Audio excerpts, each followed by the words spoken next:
Bueno, hola, buenas tardes. Mi nombre es Miguel Ángel Ruiz, soy técnico de transparencia del Ayuntamiento de Alcorcón, precisamente de este municipio, a quien agradezco la invitación para estar hoy aquí presente, al igual que se lo agradezco a Anexpal. Es un privilegio y es un orgullo poder estar o formar parte de esta familia, de estos profesionales tan extraordinarios que han estado pasando por aquí.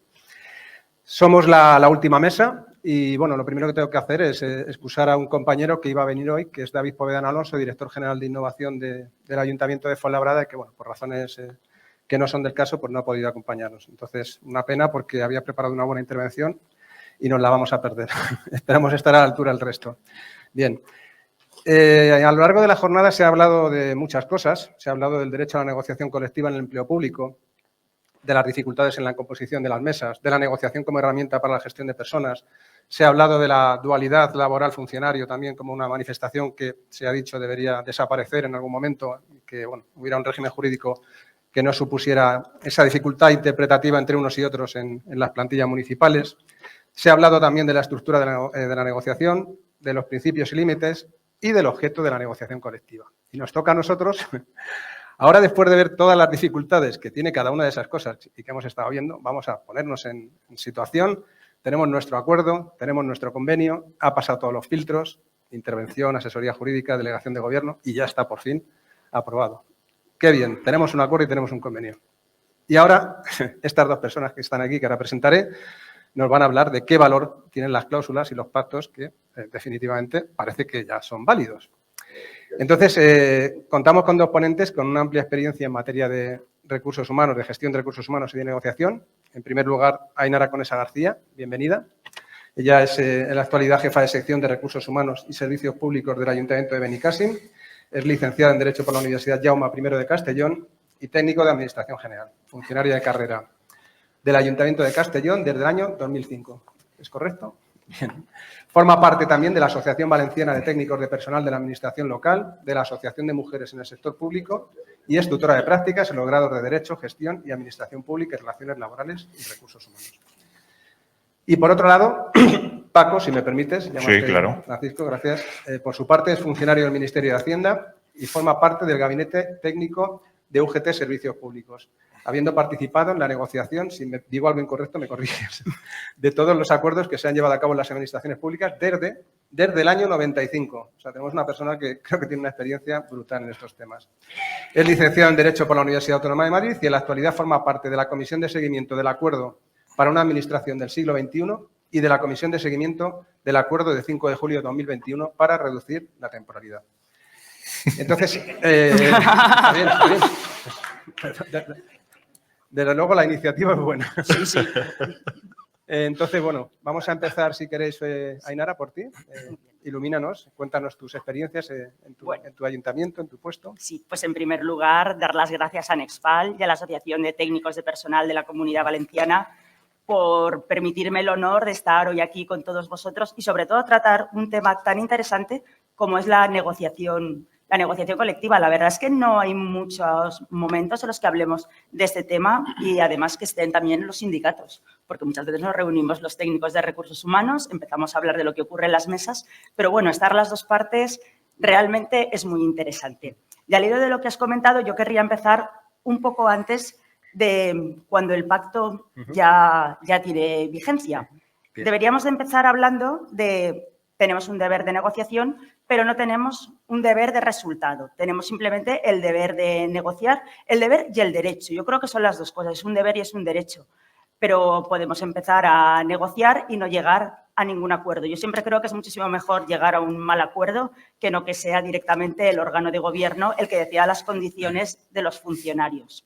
Pero bueno, tenemos que empezar diciendo que para llegar a hacer esa negociación, pues debemos de estar alineados con los principios pues, de buena fe, transparencia, publicidad, un intercambio mutuo de información entre las partes que muchas veces no se lleva a cabo ese intercambio de lo que realmente es qué vamos a negociar, qué estamos negociando. Tiene que haber verdaderamente una voluntad de negociación por ambas partes, porque solamente con una voluntad de negociación vamos a alcanzar un acuerdo, realizando por parte de la corporación unas propuestas, por parte de los sindicatos y intentando buscar un acuerdo entre las dos partes. No simplemente negociar porque lo exige la ley, sino negociar realmente buscando unos resultados. Hemos llegado ya a la mesa general de negociación, hemos llegado a un acuerdo, pero tenemos que tener en cuenta que ese acuerdo, en el momento que sale de la mesa general de negociación, no es directamente aplicable.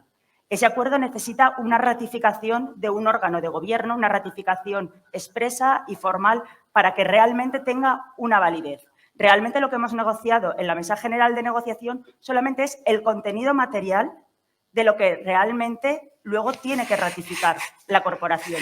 Y esa corporación tiene que o proceder a ratificar ese acuerdo o proceder a decirnos por qué no se va a aprobar. Puede ser que sean por cuestiones de legalidad, cambios técnicos, por algún motivo. Pero el acuerdo o tiene que ser expresamente ratificado o lo que debe hacer el órgano de gobierno es una resolución motivada diciendo por qué no se procede a ratificar. Y en ese momento, lógicamente, ya con la motivación que tenemos de la parte política, pues devolverlo a mesa general de negociación y empezar una renegociación. Lo que en ningún momento se debe de entender que si no hay ratificación, que directamente puede ser ejecutable. Lo que tampoco puede hacer los órganos de gobierno en ningún momento es que ese acuerdo que ha salido de la mesa general de negociación, pues ratificarlo, pero alterando, modificando su contenido o aprobándolo solo parcialmente, porque en ese caso el acuerdo deviene nulo porque en realidad no es un acuerdo que se ha negociado. Y lo que en ningún caso debemos de realizar, y ahí sí que es muy importante también la parte sindical, es aplicarlo directamente e intentarnos escudar en una inactividad por parte de la Administración para considerarlo directamente ratificado, porque yo me he encontrado este problema en la Administración donde estoy en este momento, que durante un periodo que no hubo técnico, a mesa general de negociación se llevaron muchos temas que constan perfectamente en lo que son las actas, que se han aplicado, pero que realmente nunca había habido un acto de ratificación, con lo cual no tenía una eficacia directa. Y luego, por otra parte, también querría hablar de que todos los acuerdos que alcanzamos no tienen que tener una vigencia sine die. Realmente, todos los acuerdos, pues solo por una salud mental de lo que es la Administración, porque cambian las cosas, porque no es lo mismo el momento actual que a lo mejor hace 15 años. Cada cierto tiempo los convenios, los acuerdos deberían de ser objeto de una revisión integral y volver a acordarlos. Y bueno, dejan de tener vigencia, pues claro, en el momento que directamente se aprueba un nuevo acuerdo. Esa sería la causa siempre deseable, que realmente se ha negociado un nuevo acuerdo.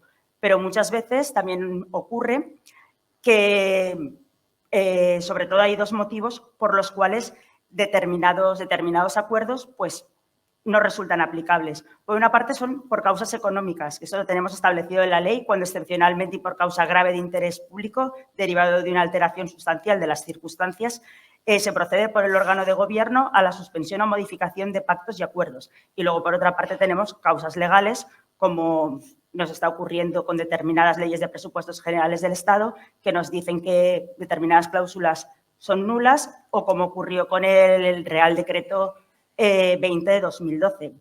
En cuanto a las causas económicas, aquí sí que querría comentar que por mucho que se suspenda o se modifiquen determinadas cláusulas, no hay una negociación como tal, pero sí que tiene que haber una información previa a los sindicatos de por qué motivo se suspenden o se modifican dichas cláusulas. Y además esa modificación de las cláusulas o esa suspensión debe de estar realmente alineada con una búsqueda de paliar esas causas económicas. No se puede buscar realmente otros fines y, por supuesto, tienen que ser solamente de carácter temporal. Superada esa situación económica, pues bueno, tiene que volver a estar vigentes los acuerdos que han sido suspendidos o debemos de volver a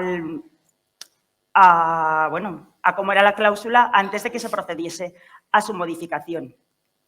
Y luego lo que sí que quería comentar, y porque esto ya ha afectado también un poquito a mi organización, sobre todo todas las modificaciones que ha habido en materia de lo que son los permisos derivados, pues esto del Real Decreto 20-2012, que hasta ese momento, en la redacción del artículo 48 del Estatuto Básico del Empleado Público, permitía que los permisos pues, fueran mejorados por parte de las entidades, por parte de cada una de las entidades. Y a partir de ese momento, pues, se estableció una homogenización de los permisos para todos los empleados públicos. ¿Qué ocurría?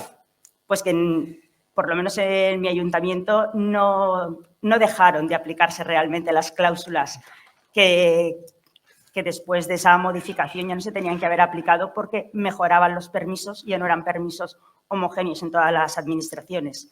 Teníamos dos tipos de cláusulas que hubiesen tenido que ser inaplicables desde ese momento, unas de carácter rogado y aplicación única.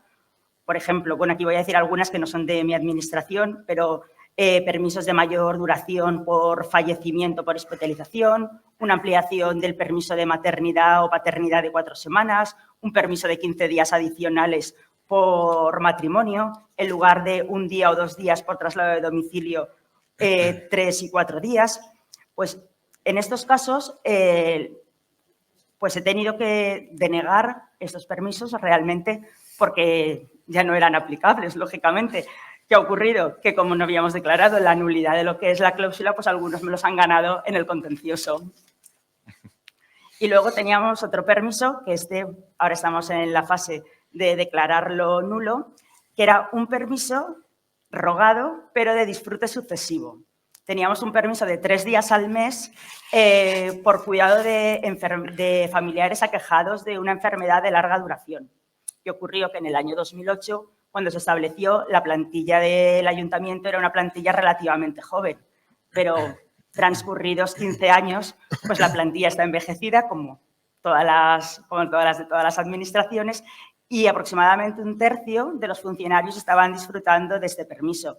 Este permiso, que no podían disfrutarlo, pues estaba causando un quebranto económico a la administración, porque realmente esas personas estaban disfrutando de 36 días libres anualmente. ¿Qué hemos tenido que hacer?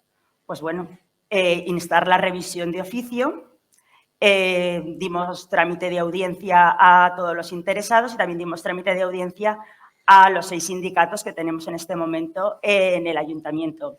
Querían sentarse a negociar. Lógicamente no te puedes sentar a negociar en base a algo que es contra el eje. ¿Qué se ha hecho por parte de la corporación? Pues lo que se les ha dicho es que se van a negociar otras medidas de conciliación, pero que lógicamente ese permiso pues era imposible porque no podemos legislar ampliaciones de permisos y bueno, durante toda la tramitación pues ya hemos recibido el dictamen del Consell Jurídic Consultiu. Lógicamente ha sido un dictamen favorable a la nulidad. Ellos no han hablado de permisos, sino que han hablado de que no se podían reducir jornadas sin merma de retribuciones. No es lo que yo hubiese querido que me contestaran, sino que yo quería que me contestasen realmente que el permiso era nulo por la aplicación del Real Decreto. Y bueno, pues hoy ya pasó por pleno y hoy me he llevado la sorpresa de que tengo ya un recurso interpuesto. Así que no os puedo contar cómo va a acabar esto, así que lo dejo para el próximo congreso. Ainara acaba de plantear un tema que yo, por el conocimiento que tengo hace muchos años, cuando fui director de personal, es muy frecuente en la administración local. La administración local, como bien sabéis, está sujeta a unos cordones muy estrictos de legislación básica y, en el caso de ellos, tienen una legislación que la comunidad autónoma ha desarrollado. El problema es cuando las cosas no se le llaman por su nombre. Por ejemplo, sin citar ningún ayuntamiento, a un permiso, no sé, a un permiso se le llama productividad. Eso es algo que sí. O sea, lo sabes, ahora Paco nos va a hablar de todo esto, pero ha habido muchas suertes, muchas formas de sortear esas impugnaciones sistemáticas de delegación de gobierno, esos informes contrarios de la intervención municipal, que son los que realmente complican mucho el tema. Y la pregunta que lanzo es, en caso de duda, ante una cláusula que está establecida en un acuerdo colectivo, o en un acuerdo de funcionarios o en un convenio colectivo que lleva aplicándose unos cuantos años, si podríamos invocar a nivel judicial el principio de confianza legítima de la Ley 40/2015 frente a esta, digamos, cosa que ha planteado Ainara, de que sea el propio técnico el que diga, hostia, yo tengo que interpretar si esto es un permiso, si es una vacación, si es... Y directamente hacer un informe, porque me puedo imaginar los sindicatos diciendo, no, guapo, no. Y en su caso, concretamente, en uno de los juzgados, le dieron la razón al impugnante sobre la base de que la Administración no había declarado nulo ese acto, vamos a llamar, de negociación convertido en acto administrativo a través de un órgano de gobierno. Lanzo esa pregunta por si alguno de los que están aquí tiene algún caso similar y no sé, le puede dar que pensar. Veo que Cayo Torbe dice nada. O que no tiene ninguno. O que no tiene ninguno. O que no tiene ninguno. Todos nuestros acuerdos son maravillosos. Yo, si quieres, ya por ir Entonces, introduciéndome, si no te importa, Miguel Ángel. Palabra a Paco, sí, porque te iba a decir que entre derecho administrativo de la función pública. Es que me lo he apuntado porque eso no sé si se me iba a olvidar. Una de las cuestiones que comentaba Ainara, el tema de los permisos, que ha salido también en la mesa anterior. Uno de los chascarrillos, ¿no?, que da el haber estado negociando pues todas estas cosas, ¿no? Como bien sabéis, si no lo traslado, la modificación del artículo 48, 50 y 67 del EBEP forma parte del Acuerdo para una Administración del siglo XXI, es decir, remover, derogar todas aquellas cuestiones del Real Decreto Ley 2012 que sesgó muchos de los derechos que en aquel momento teníamos los empleados públicos, pero claro, no bastaba solo con derogar, sino que había que derogar algunas cuestiones y volver a legislar. Entonces, es verdad que eso se derogó, pero hay que volver a legislar. El acuerdo estaba hecho. Comisiones Obreras y UGT teníamos el acuerdo hecho para retomar la redacción original del EBEP de que los permisos y las vacaciones son mínimos y, por lo tanto, se pueden negociar más allá de esos mínimos, tipo legislación laboral, y además se recuperaba la redacción también original del 67 que permitía, abría la espita de la jubilación parcial de los funcionarios. El acuerdo estaba hecho. Os lo traslado. Estaba hecho. La reunión probablemente fue una comisión de seguimiento del acuerdo, porque ya habíamos negociado al respecto y tal, y la Administración nos planteó el texto y, bueno, era sencillo porque era, insisto, recuperar la normativa anterior. Nos fuimos a tomar un café porque luego había otra sesión para tratar otras cosas, otras cuestiones, otras materias, y en ese interín, que fueron, no se exagero, 10, 15 minutos, convocaron elecciones generales, las del 23J. Madre mía. Eso es cierto, ¿eh? Eso es cierto. Increíble. Entonces, bueno, quería trasladaros, primero, que forma parte de la agenda de los sindicatos firmantes del acuerdo, de la Unión General y Comisiones Obreras, el hacer esto cuanto antes. Parece que tenemos el compromiso. Los dejo ahí, vamos a verlo. Si hay presupuestos generales del Estado, incluirlo. Y bueno, era lo que quería, porque digo, si no se me olvida. Pues a ver si yo habré tenido que hacer todos estos trámites.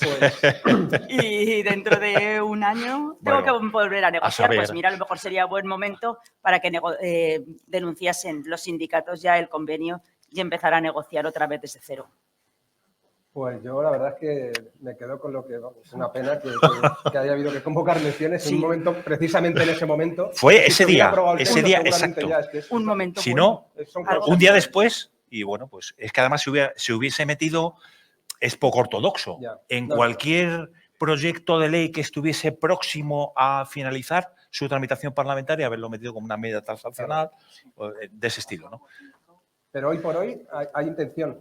Sí, está puesto en el acuerdo y hoy por hoy, en la última reunión que tuvimos, además con la presencia, hay que reconocerlo, del ministro, estuvimos Comisiones Obreras y UGT, nos trasladó la intención de que, bueno, eso está incluido y en la primera oportunidad que haya, se incluirá.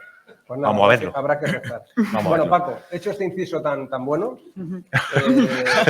ahora ya te voy a dar rienda suelta y vamos a empezar con esta maratona. Hay dos cosas que me encantan, las cosas que he puesto aquí, Paco, son maravillosas. La primera dice, derecho administrativo.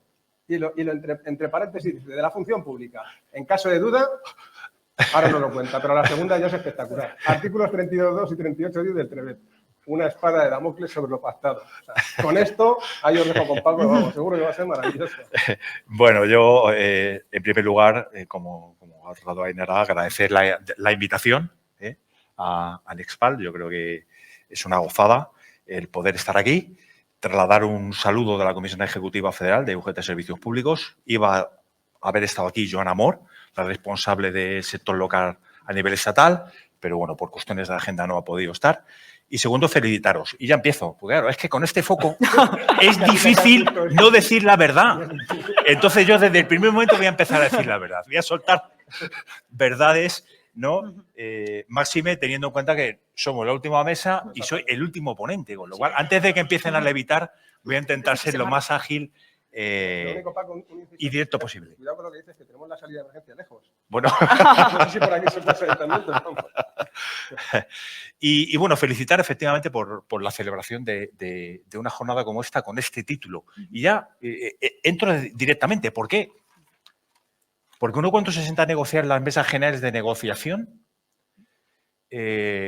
generalmente quien representa a la administración, a las administraciones en plural, es la administración del Estado. Que tiene, lo tengo que decir, un gran desconocimiento de lo que es la administración local. Tiene un gran desconocimiento de lo que es la administración local. Y gracias, también lo tengo que decir, a la Unión General y a Comisiones Obreras, trasladan lo que con carácter general quieren plantear al ámbito de lo local, ese matiz específico de lo local. Sabemos, lo hablábamos al entrar, que cada entidad local es un mundo. Es un mundo. Incluso dentro, me lo decía Luis Alfonso, el compañero, incluso los ayuntamientos grandes, dentro de ellos también hay varios mundos muy distintos entre sí, ¿no? Entonces, lo primero que quería trasladar, ¿no? Felicitar por esto, porque la negociación colectiva en el ámbito local muchas veces no llega a donde tiene que llegar si no estuviéramos los dos sindicatos que tenemos un perfil muy municipalista, a efectos de afiliación, a efectos de representatividad y a efectos de volumen de empleo público. Porque la administración local engloba a un gran volumen de empleo público, de empleados y de empleadas públicas. Como decía Miguel Ángel, yo voy a soltar 6 o 7 cuestiones que yo considero que son problemáticas en este aspecto que estamos tratando, que es el valor de lo pactado. Hemos llegado ya al final y, bueno, pues en principio tenemos un acuerdo, un pacto, un convenio, pero pueden pasar muchas cosas. Y eso la experiencia nos lo va enseñando. De ahí que yo vaya a enumerar 5 o 6 problemas, insisto, y a continuación, en plan flash, porque antes de que empiecen a levitar a esas horas algunos de ustedes, en plan flash, ¿no? Problema, solución, reflexión. Me daba pie Miguel Ángel.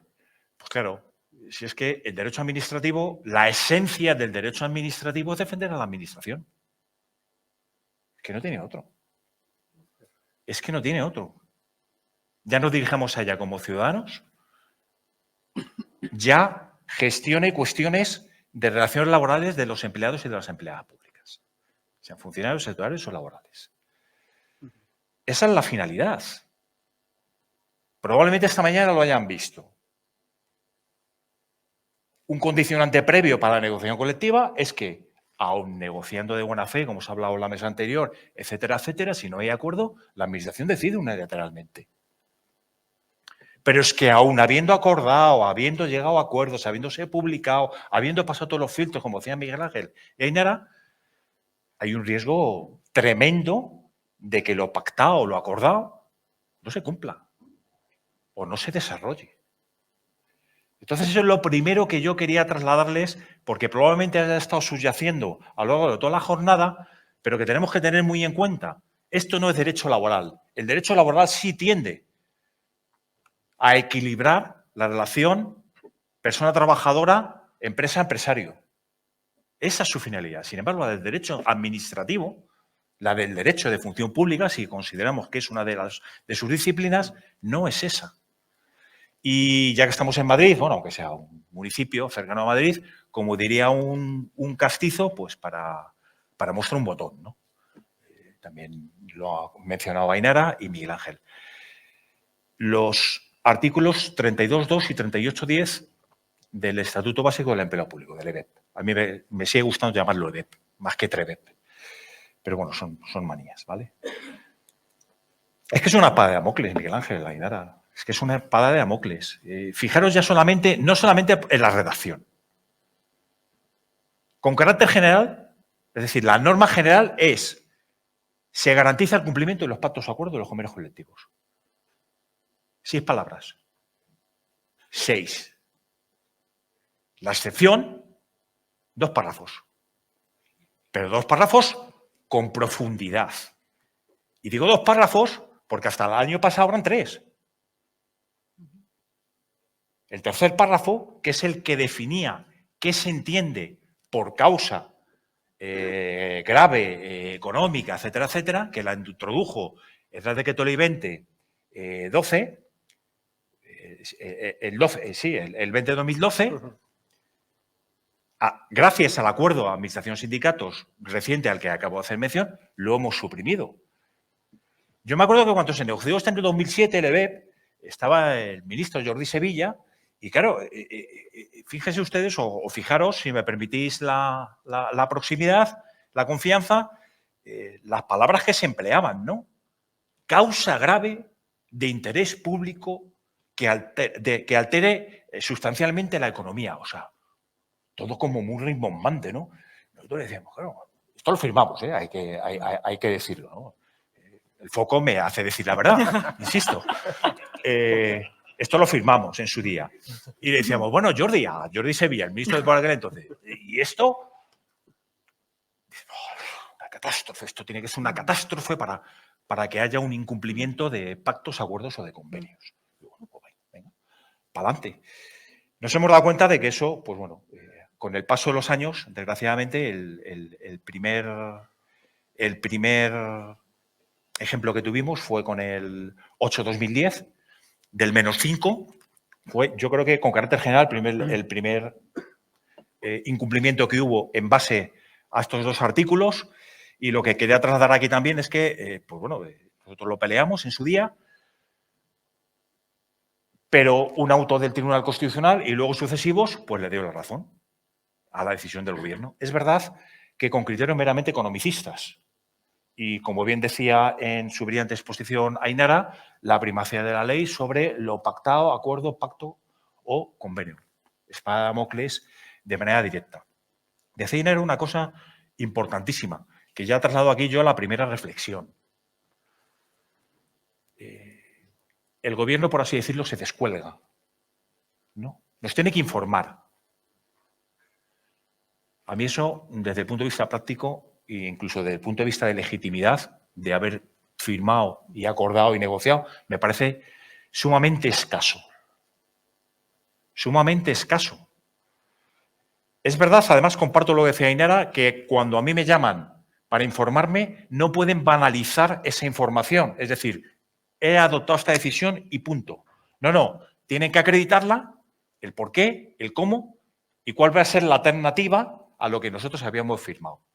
Y aquí también, pues bueno, pues pongo 2 ejemplos para que vean o que veáis la importancia de poder renegociar ese incumplimiento sobrevenido, no solamente informado.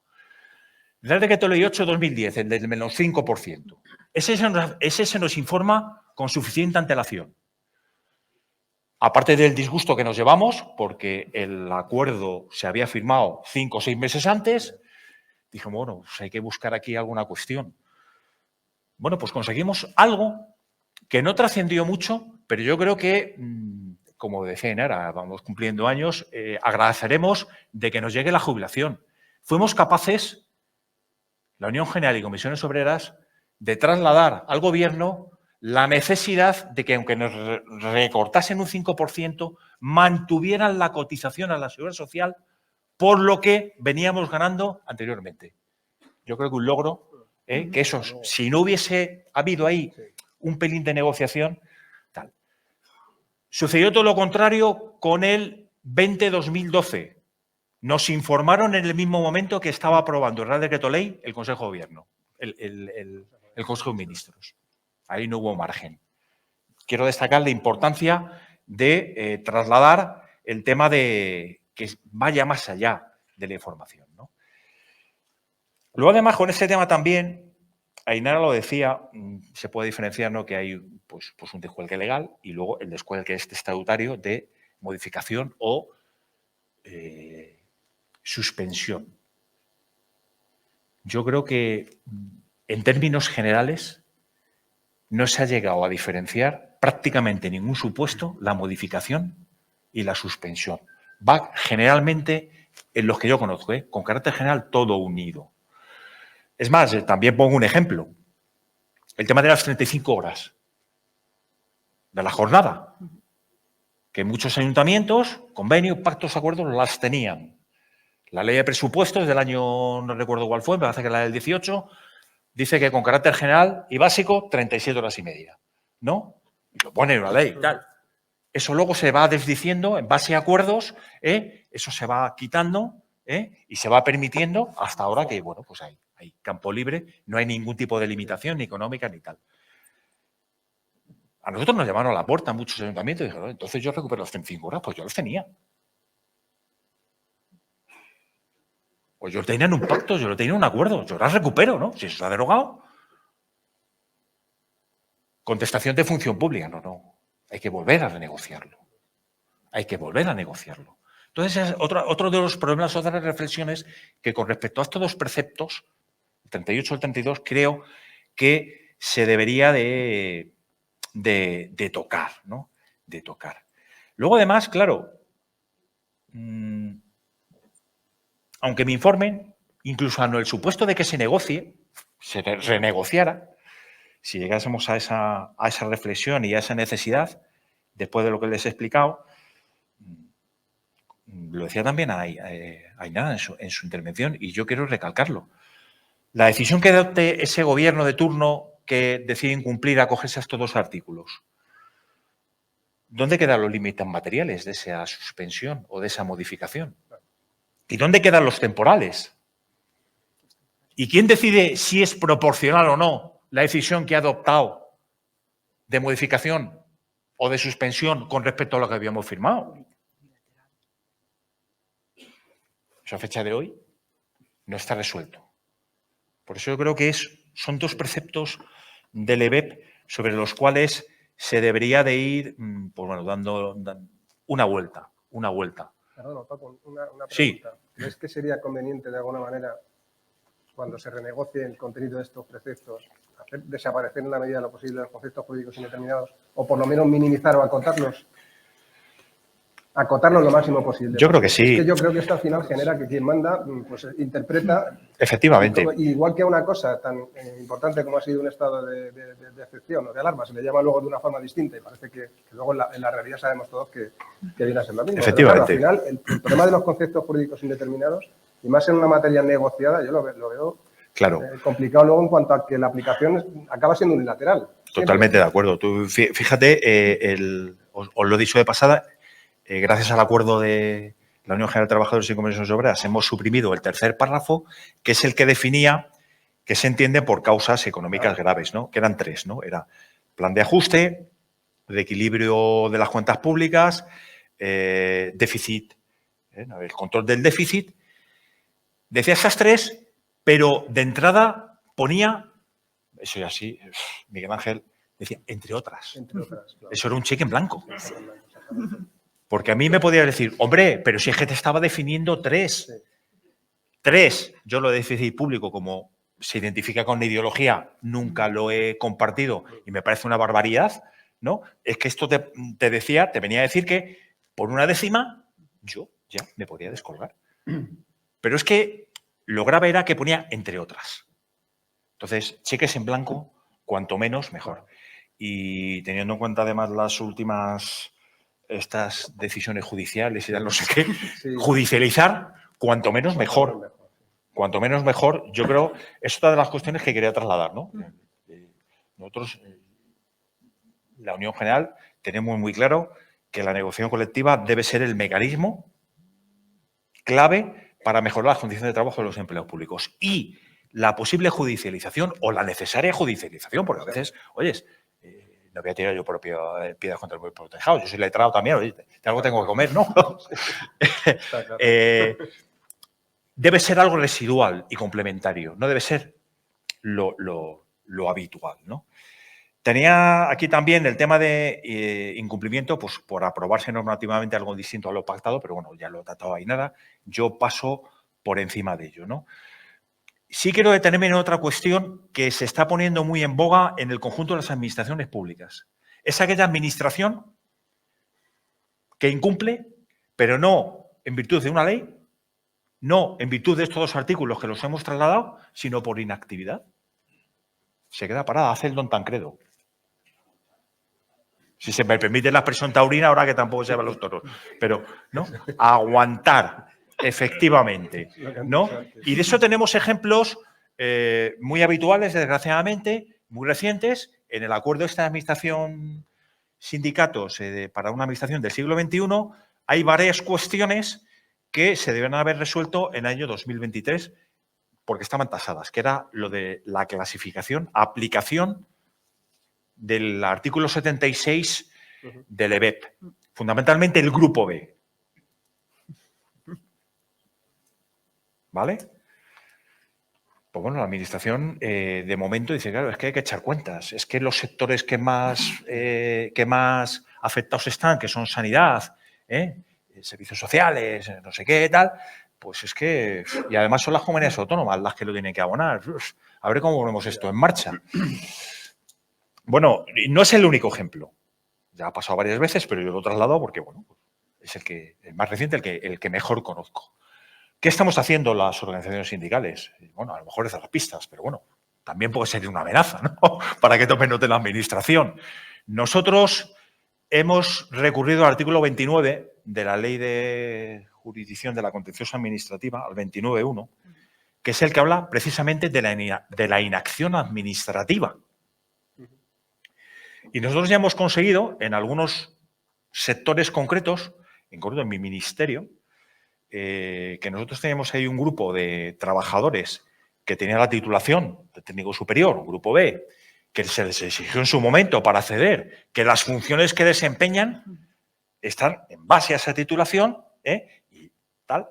Sin embargo, están en el C1. Lo planteamos, se fue planteando, llegó al Supremo y el Supremo le da un estirón de orejas serio y severo a la administración del Estado. Le dice, resumiéndolo, dice, usted no puede, en base a una inacción o una inactividad que no sabemos por qué, afectar negativamente con esa inactividad a las condiciones de trabajo de los empleados públicos. Los tiene que reclasificar como grupo B y pagarles conforme a los salarios que al respecto establece la Ley de Presupuesto General del Estado. Otro tema que también ha salido en la mesa anterior y ha salido aquí también de pasada. Lo decía Sebastián, el moderador de la mesa anterior. Pues es que la negociación colectiva de la administración local está muy encorsetada por la legislación básica y por las reminiscencias que le hace a la de la administración del Estado. Es la que es. Bien. Y eso, claro, afecta a esta parte que estamos hablando, el valor de lo pactado. Lo decía Ainara. Es que yo, como técnico, tengo que andarme con pies de plomo. Porque yo puedo considerar que es legítimo, que es justo, que es tal, avanzar un día más en permisos o generar un permiso nuevo, pero, claro,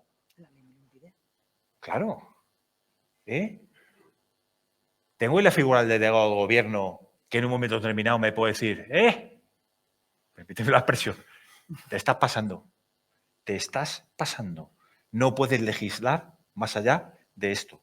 Eso pasó con el tema de las 35 horas de la jornada que pasó.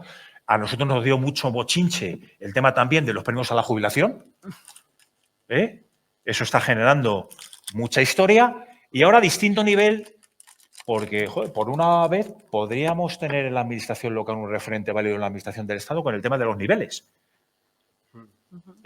Con el tema de los niveles. ¿Es de aplicación? ¿No es de aplicación? Si es de aplicación, ¿cómo se paga? ¿Cómo se estructura? ¿No? Pero siempre estamos ahí encorsetados. Encorsetados. También les traslado que desde la Unión General, y me puedo robar también el papel de los compañeros de comisiones, llevamos años insistiendo al Gobierno para que modifique la normativa básica de la Administración local. Ley de bases y texto refundido, que dé más margen a la Administración local a la hora de manejarse, o por lo menos que lo clarifique. Parece que daba pasos el proyecto de ley de función pública de la Administración del Estado, pero bueno, como no ha visto la luz, desgraciadamente, pues veremos. Y a título de ejemplo pongo que esto es posible. En la Ley 20 de 2021, dichosa de estabilización, fuimos capaces, las dos organizaciones sindicales, de decir, el Real Decreto este de Administración local que regula el ingreso en la Administración local, por favor, a lo mejor no se puede derogar, pero paralícelo, suspéndalo, para que en los procesos de estabilización no se exijan las barbaridades que se exigían ahí porque estaba totalmente desfasado. Entonces, es otra reflexión que yo pongo encima de la mesa, ¿no? A efectos de, pues bueno, de que incide muy directamente en el valor de lo pactado, porque yo puedo llegar a un acuerdo, un pacto, y el delegado de gobierno está encima y me dice... Ch. Quiero hacer también especial hincapié en la negociación colectiva supramunicipal, desde la perspectiva que nos toca, el valor de lo pactado. Más allá de poner en valor esa figura que fue muy novedosa, que yo creo que no se está utilizando mucho, probablemente porque su configuración también, en el artículo 34, es muy escasa, en quién está legitimado, tal, pero me voy a centrar en los efectos, ¿no? O sea, la adhesión. La adhesión, ¿no? Es verdad, lo hablábamos, cada ayuntamiento es un mundo, pero desde el punto de vista práctico yo creo que sería positivísimo. Hay algún ejemplo en la Comunidad Valenciana, creo que no se ha renovado, en el 2014 hubo uno extraordinario, en Castilla y León hay algún ejemplo, en Madrid lo hubo. Oye, es que eran de mínimos, que servía para aunar, ¿no?, unos criterios comunes, una norma, una regulación común mínima, que era extraordinario. A los sindicatos, de luego, nos venía de lujo. Nos venía de lujo, porque yo estoy, Miguel Ángel Ainara, hasta las narices de encontrarme todavía ayuntamientos chiquinines en donde al personal laboral le resulta de aplicación los convenios colectivos de las empresas privadas. Si eres jardinero, el de jardinería, si eres administrativo, el de oficinas y despachos, es una barbaridad, desde mi punto de vista. Ojo, está también avalado por el Tribunal Supremo, ¿no? Esa es la decisión que adoptó en su día, ya está. Pero son cuestiones, ¿no? Y es una materia en la que yo creo que se debería profundizar. Los sindicatos de clase, estamos en la negociación, estamos en esa pelea también, ¿no? De impulsar esa negociación supramunicipal y que los efectos queden claros, porque el tema de la adhesión, si quieres sí, si no, no. Y si eres el típico ayuntamiento chiquitito que dice, bueno, yo es que no puedo asumirlo y tal, pues te quedas ahí, no, lastrado, con todos los respetos. Y sin meterme con su capacidad autoorganizativa ni su autonomía local. Pero son cuestiones que dices, y yo creo que ahí se podrían dar pasos desde el punto de vista de la normativa, ¿no? Y luego otro caso que ha salido antes, lo hablábamos también antes de entrar, la típica dicotomía de que yo me siento a negociar, ¿no? Y en un mismo texto, por un lado va el convenio y por otro lado el pacto o acuerdo, ¿no? O ya directamente yo en la mesa general de negociación de una administración local o de cualquier administración llego a un acuerdo para funcionarios y para laborales, ¿no?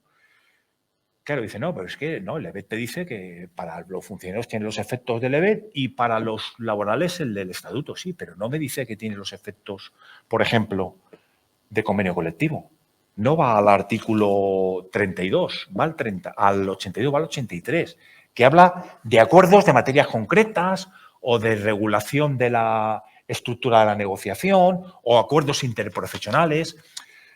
Son cuestiones que a efectos de poner en valor lo pactado, que es de lo que se trata Está claro. esta ponencia, yo creo que son piedras en el camino. Piedras en el camino. La reflexión general, pues hombre, una modificación normativa en profundidad de todo lo que es el marco normativo, incidiendo específicamente, insisto, y no es por quedar bien en un ámbito en el que todos sois de la administración local, la normativa básica de la administración local, yo creo que eso allanaría mucho, generaría seguridad jurídica, contribuiría todavía aún más a la paz social, que yo creo que estamos todos implicados en ella. Administraciones, sindicatos, los que somos responsables, claro, porque hay algún sindicato que no es responsable, pues eso allanaría mucho. Mira, a este respecto también, es una de las cosas que tenía aquí, el tema de las impugnaciones, ¿no? Judiciales. Yo hará como 2 o 3 meses bajé a Jaén a dar una asamblea y me trasladaron el siguiente hecho. Dice, Paco, es que en mi ayuntamiento, de verdad que no recuerdo cuál es, insisto que el foco sigue haciendo el efecto, y no, era en Jaén. Y me comentaban, es que tenemos un sindicato familiar. Digo, ¿cómo que un sindicato familiar? Dice, sí, padre, madre, hijo, no sé qué, cuñado, tal, no sé qué. Dice, somos chiquititos y por restos generalmente sacan algo o en el comité de empresa o en las juntas de personal. Paco, lo impugnan todo. Digo, ¿cómo que lo impugnan todo? Todo. La acción social. Una modificación del RPT. Dice, lo impugnan todo. Digo, pero bueno, pero que impugnar cuesta dinero. Sobre todo si vas a lo contencioso. Dice, se declaran insolventes. Justicia gratuita. Dice, y además, yo no sé si también el juez de familia Puede ser, sí. dice, como medida cautelar, lo paraliza. Dice, con lo cual, las condiciones de trabajo en este ayuntamiento están. ¿Cuáles son los prejuicios de imposible o difícil de reparación ahí? No sé. Entonces, pues bueno, era lo que os quería trasladar. Como veo que la mayoría de vosotros tenéis cara de cinéfilos, como veis, mi intervención va un poco, seguro que habéis visto una película que es extraordinaria, Viva Zapata, de Emilia Kazan, Sí. Van nombrando. Sí. Hay en una de las escenas, el periodista este norteamericano, estadounidense, que insidioso, por cierto, no porque fuese ni periodista ni estadounidense, sino porque la película es el malo, es el traidor, le pregunta a Emiliano, dice, si la revolución va y tal, no sé qué, dice, pero hombre, con tanta pobreza como yo he observado y tal, usted tenía que tener todavía muchísimo más al pueblo mexicano detrás, ¿no? O sea, la revolución es que sin pegar un tiro, simplemente, ¿no?